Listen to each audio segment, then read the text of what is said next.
Bismillahirrahmanirrahim.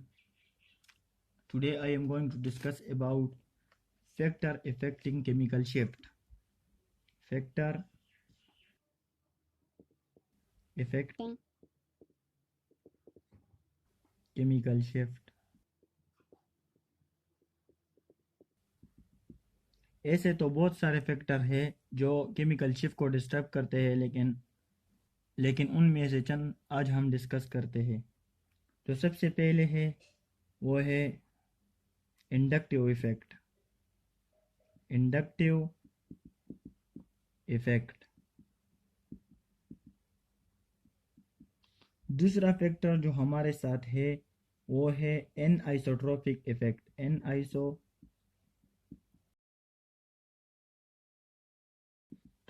Effect. Third one जो है वो है हाइड्रोजन बॉन्डिंग।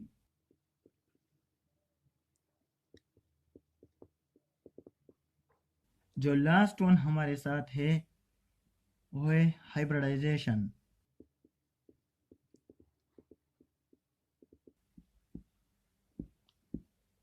इन सब फैक्टर को हम वन बाय वन डिस्कस करेंगे कि इंडक्टिव इफेक्ट क्या होता है और ये किस तरह केमिकल शिफ्ट को डिस्टर्ब करता है। इसी तरह एनिसोट्रोपिक इफेक्ट क्या होता है और ये किस तरह केमिकल शिफ्ट पर असरअंदाज होता है। इस तरह हाइड्रोजन बॉन्डिंग और हाइब्रिडाइजेशन के बारे में भी पढ़ेंगे।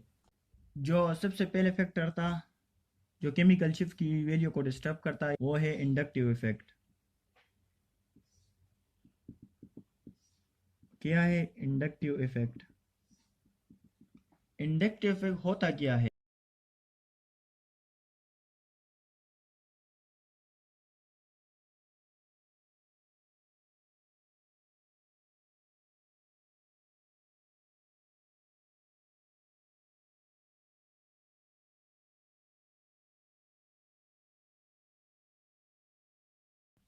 ये कौन सा इफेक्ट होता है?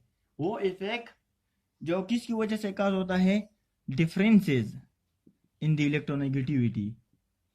यानी अगर हमारे साथ दो मॉलिक्यूल हो, फॉर एग्जांपल CH3Cl है, CH3Ia, यानी मिथाइल आयोडाइड हमारे साथ है।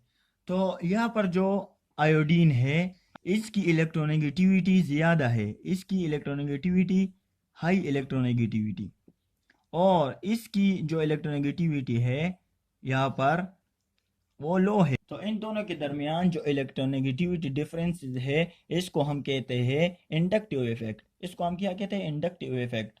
अब दो तरह के इफेक्ट हमारे साथ मौजूद होते हैं। एक होता है प्लस आई इफेक्ट। एक क्या होता है? Plus I effect. और दूसरा जो होता है माइनस आई इफेक्ट।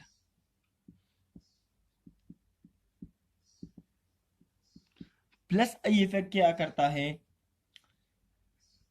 इसको हम कहते हैं इलेक्ट्रॉन डोनेटिंग इंडक्टिव इफेक्ट। क्या?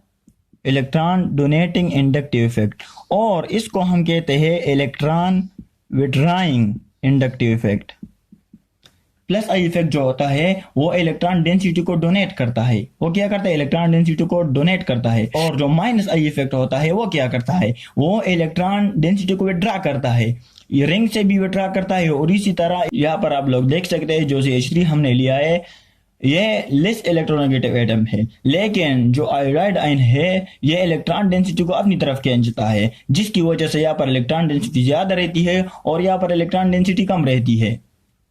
So this is inductive effect and type of inductive effect. अब ये किस तरह इफेक्ट करता है केमिकल शिफ्ट की वैल्यू को? अब इंडक्टिव इफेक्ट किस तरह केमिकल शिफ्ट की वैल्यू को डिस्टर्ब करता है, तो इसको समझने के लिए हम यहाँ पर एक ग्राफ ड्रा करते हैं। यहाँ पर हम लेते हैं मिथाइल, ये हो जाएगा TMS। TMS क्या होता है? TMS को एज आ रेफरेंस के तौर पर हम स्पेक्ट्रल एनालिसिस में लेते हैं, स्पेक्ट्रोस्कोपिक एनालिसिस में, और इसकी वैल्यू 0 पार्ट पर मिलियन होती है। यहाँ पर हम लेते हैं मिथाइल आयोडाइड। यहाँ पर हम लेते हैं मिथाइल ब्रोमाइड, यहाँ पर हम लेते हैं मिथाइल फ्लोराइड, और लास्ट में हम मिथाइल फ्लोराइड को लेते हैं। इसको हम कहते हैं शील्ड रीजन, शील्ड रीजन, और इसको हम अप फील्ड भी कहते हैं, अप फील्ड। इसको हम कहते हैं deshielded region, deshielded region, और इसको हम डाउन फील्ड भी कहते हैं। इसको शील्ड रीजन और इसको डी शील्ड रीजन क्यों कहते हैं? क्योंकि यहाँ पर जो मिथाइल आयोडाइड है, इसमें जो आयोडीन है ये क्या है, ये लिस इलेक्ट्रोनेगेटिव है as compare to fluorine, chlorine और ब्रोमीन के मुकाबले में। तो ये लिस इलेक्ट्रॉन डेंसिटी को विड्रा करेगा। जब ये लिस इलेक्ट्रॉन डेंसिटी को विड्रा करेगा आयोडीन, तो वो शील्ड रीजन में जाएगा और अप फील्ड में जाएगा। क्यों? क्योंकि ये यहाँ से ज़्यादा इलेक्ट्रॉन को विड्रा नहीं कर सकता, क्योंकि इसकी इलेक्ट्रोनेगेटिविटी कम है एज कम्पेयर टू फ्लोरीन। तो इसी वजह से ये टीएमएस के करीब जाएगा। इसकी जो केमिकल शिफ्ट की वैल्यू होगी वो 2.1 पार्ट पर मिलियन होगी। इसी तरह जो ब्रोमीन है ये भी ज़्यादा इलेक्ट्रॉन डेंसिटी विड्रा नहीं करेगा क्लोरीन और फ्लोरीन के मुकाबले में, लेकिन आयोडीन से ज़्यादा करेगा। तो इसकी जो केमिकल शिफ्ट की वैल्यू होगी वो 2.7 पार्ट पर मिलियन होगी, और क्लोरीन की जो केमिकल शिफ्ट की वैल्यू है वो 3.1 पार्ट पर मिलियन है, और इसी तरह फ्लोरीन की जो केमिकल शिफ्ट की वैल्यू है वो सबसे ज़्यादा है। कितना है? 4.3 पार्ट पर मिलियन। अब ये टीएमएस के करीब क्यों है और ये टीएमएस से दूर क्यों है? क्योंकि ये इलेक्ट्रॉन डेंसिटी को ज़्यादा विड्रा नहीं करता एज कम्पेयर टू फ्लोरीन, और फ्लोरीन जो हमारे साथ है वो मोस्ट इलेक्ट्रॉन नेगेटिव एटम है, तो वो ज़्यादा इलेक्ट्रॉन डेंसिटी को अपनी तरफ विड्रा करेगा। इसको हम माइनस आई इफेक्ट भी कहते हैं, माइनस आई इफेक्ट भी कहते हैं, क्योंकि यहाँ पर इलेक्ट्रॉन डेंसिटी को अपनी तरफ विड्रा कर रहा है। तो इसी वजह से इसकी जो केमिकल शिफ्ट की वैल्यू होगी वो सबसे ज़्यादा होगी, और ये टीएमएस से दूर जाएगा, और मिथाइल आयोडाइड टीएमएस के करीब जाएगा। तो इसको हम शील्ड प्रोटॉन कहते हैं। इसको हम क्या कहते हैं? शील्ड प्रोटॉन, जो आयोडीन के साथ है, और इसको हम डी शील्ड प्रोटॉन कहते हैं। अगर हमारे साथ प्लस आई इफेक्ट होगा, प्लस आई इफेक्ट होगा तो क्या होगा? increase the electron density, increase the electron density। अगर माइनस आई इफेक्ट होगा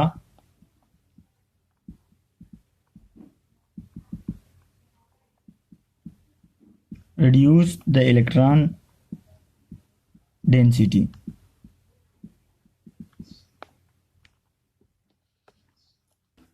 सेकंड जो फैक्टर है जो केमिकल शिफ्ट को डिस्टर्ब करता है वो है इन isotropic effect.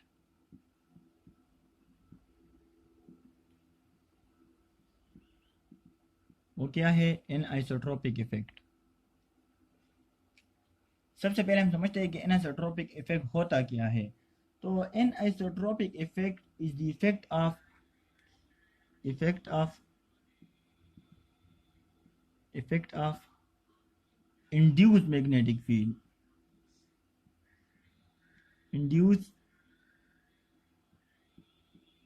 magnetic field, effect of induced magnetic field which is generated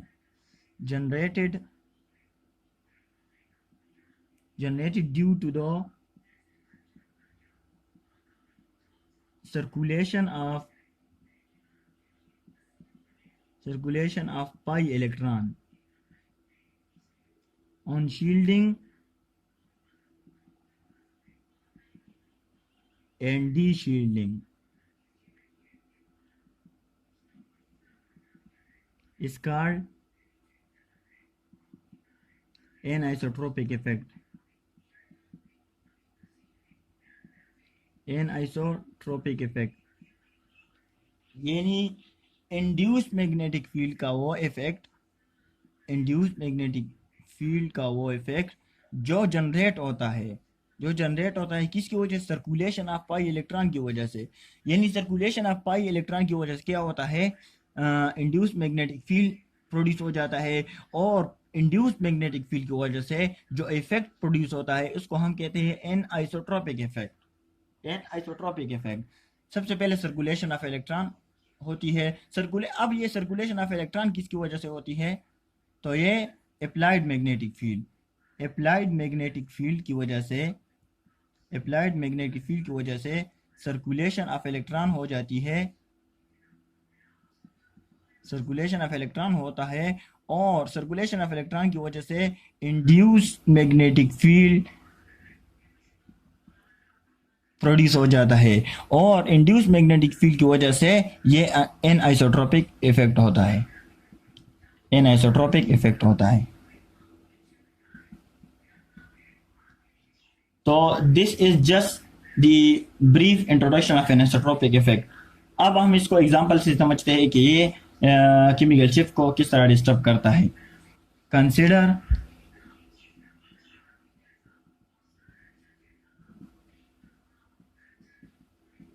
the example of acetylene।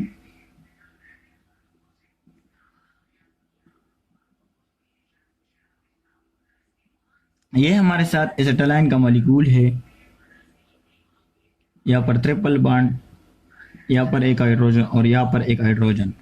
तो जब हम यहाँ पर एक्सटर्नल मैग्नेटिक फील्ड अप्लाई करते हैं, ये क्या हो जाएगा? ये external magnetic field, external magnetic field. तो जब यहाँ पर हम एक्सटर्नल मैग्नेटिक फील्ड अप्लाई करते हैं तो यहाँ पर जो पाई इलेक्ट्रॉन होते हैं, यहाँ पर जो पाई इलेक्ट्रॉन मौजूद होते हैं वो क्या करते हैं? सर्कुलेशन स्टार्ट कर देते हैं, यहाँ पर ये सर्कुलेशन करते हैं फिर, और इस सर्कुलेशन की वजह से यहाँ पर इंड्यूस मैग्नेटिक फील्ड प्रोड्यूस हो जाता है। क्या होता है? इंड्यूस मैग्नेटिक फील्ड प्रोड्यूस हो जाता है, और इस इंड्यूस मैग्नेटिक फील्ड का जो डायरेक्शन यहाँ पर इस एरिया में होता है वो अप्लाइड मैग्नेटिक फील्ड के अगेंस्ट होता है। ये अप्लाइड मैग्नेटिक फील्ड है और ये इंड्यूस मैग्नेटिक फील्ड का डायरेक्शन है। तो यहाँ पर ये जो प्रोटॉन मौजूद होते हैं वो शील्ड हो जाते हैं। तो इस तरह ये केमिकल शिफ्ट को डिस्टर्ब करता है। केमिकल शिफ्ट को किस तरह डिस्टर्ब करता है? जब यहाँ पर हम एक्सटर्नल मैग्नेटिक फील्ड अप्लाई करते हैं तो अगेंस्ट क्या होता है? इंड्यूस मैग्नेटिक फील्ड इसके इफेक्ट को कम कर देता है, यानी इस प्रोटॉन को बचाता है इस एक्सटर्नल मैग्नेटिक फील्ड से। तो अब अगर हमें इस प्रोटॉन को रेजोनेंस में लाना है तो हम क्या करेंगे? एक्सटर्नल मैग्नेटिक फील्ड की स्ट्रेंथ को ज्यादा करेंगे, तो इसी वजह से ये प्रोटॉन रेजोनेंस में आ जाएगा। तो this is all about anisotropic effect. Third जो इफेक्ट है वो है हाइड्रोजन बॉन्डिंग। क्या? Hydrogen bonding.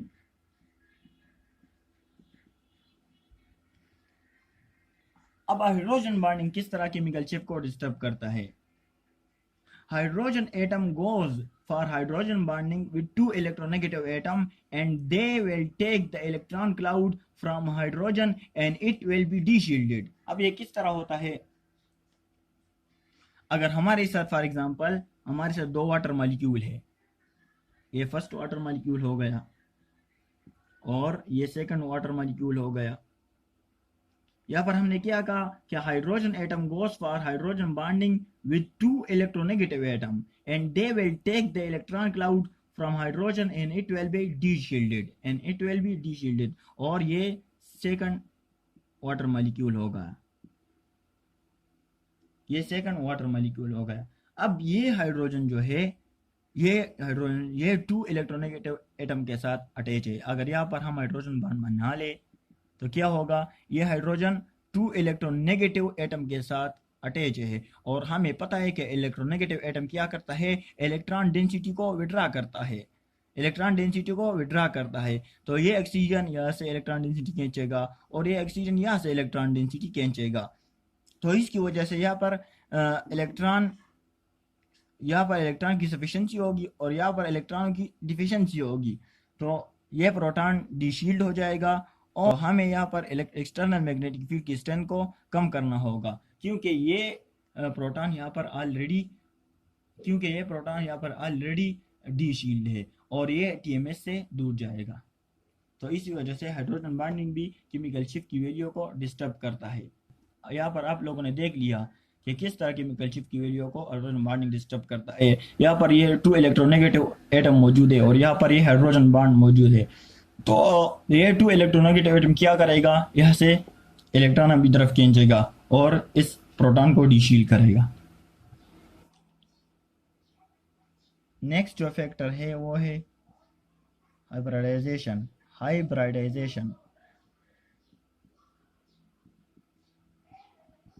अब ये किस तरह केमिकल शिफ्ट की वैल्यू को डिस्टर्ब करता है, तो हमारे साथ 3 टाइप ऑफ हाइब्रिडाइजेशन मौजूद है, sp sp2 और sp3। यहाँ पर एस करेक्टर कितना है 50%, यहाँ पर एस करेक्टर कितना है 33% और यहाँ पर एस करेक्टर कितना है 25%। तो जहाँ पर एस करेक्टर इंक्रीज होता है वो क्या करता है, वो इलेक्ट्रॉन डेंसिटी को एस करेक्टर इलेक्ट्रॉन डेंसिटी को अपनी तरफ खींचता है। जब इलेक्ट्रॉन डेंसिटी को ये अपनी तरफ खींचता है तो इसके साथ जो प्रोटॉन मौजूद होते हैं वो इसको डिशील्ड करते हैं। डिशील्ड का मतलब है डेल्टा की वैल्यू ज़्यादा होती है, हाई डेल्टा वैल्यू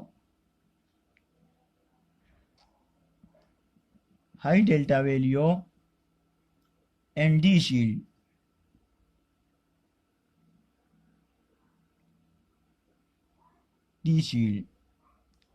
और यहाँ पर एस करेक्टर अगर हम देखें तो यहाँ पर एस करेक्टर डिक्रीज है और पी करेक्टर इंक्रीज है। तो यहाँ पर लो डेल्टा वैल्यू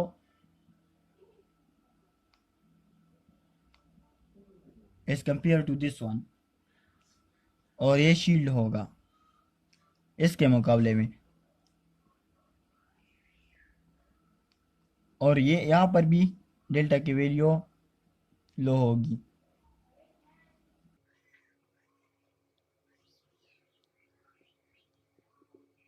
और ये भी शील्ड होगा। तो अगर ये भी शील्ड हो गया और ये भी शील्ड हो गया तो ये टीएमएस के करीब जाएगा, क्योंकि यानी अप फील्ड में जाएगा और ये डाउन फील्ड में जाएगा। जो शील्डेड प्रोटॉन होते हैं वो टीएमएस के करीब जाते हैं और जो डी शील्डेड प्रोटॉन होते हैं वो टीएमएस से दूर जाते हैं। टीएमएस को हम एज अ रेफरेंस के तौर पर लेते हैं स्पेक्ट्रोस्कोपिक एनालिसिस में। So this is all about factor which effect chemical shift. Okay, thanks.